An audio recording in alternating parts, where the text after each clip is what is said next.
Hi, I'm Cassie and this is Clarise, and we are the leaders of YPOD, which stands for Young People of Devon, which is an organisation run by young people for young people. We also work with the Participation Action Team from Young Devon, which is a project that ensures young people are getting their voices heard.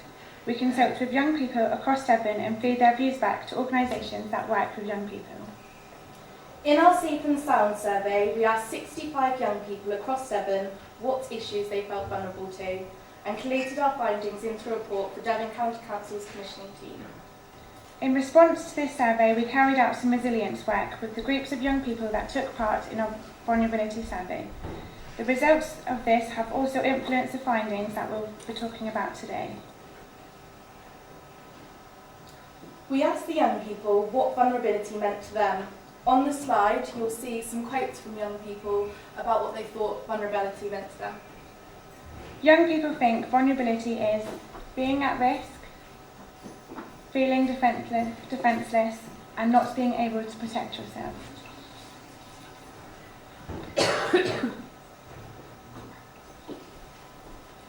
We asked young people what they felt vulnerable to. We had a range of issues that we wanted to find out about, so we got young people to share us how vulnerable they felt by scoring each of the issues on a scale of 0 to 5.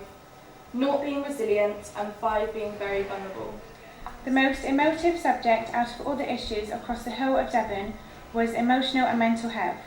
The young people said that they felt most vulnerable to this out of all the issues, as they felt it was a taboo subject and they did not know where to go to for support for this. Young people worried that they would not know if they had a mental health issue and felt that there wasn't anywhere that was young person friendly for them to go to receive support. This subject was talked about quite deeply, as young people felt this is an issue that should be taken very seriously by young people's services and dealt with more effectively. Young people came to the conclusion that all of the issues can make young people vulnerable linked into one another. So, for example, drugs and alcohol misuse could be the cause of emotional and mental health problems, but may also be the result of an emotional or mental health issue. Young people found that this is the case with all of the issues we discussed.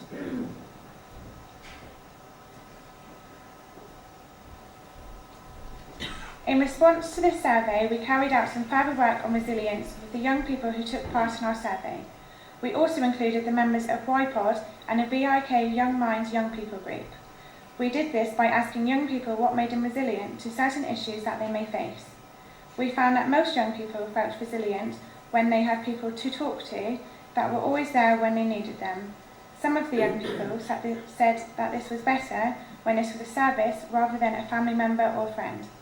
Because of all the work we have been doing relating to emotional and mental health, YPOD will be doing some training in how to work with young people with emotional and mental health issues. Young people said that having easy access to emotional and mental health support was very important to them, and having this advertised in a way that is accessible to young people. Young people felt that having people to talk to, particularly like-minded people who have been through the experiences themselves, would help them to become more resilient. Young people also mentioned distraction techniques such as music, going out with friends, and volunteering. These have been things that have helped them overcome issues in the past. Thank you.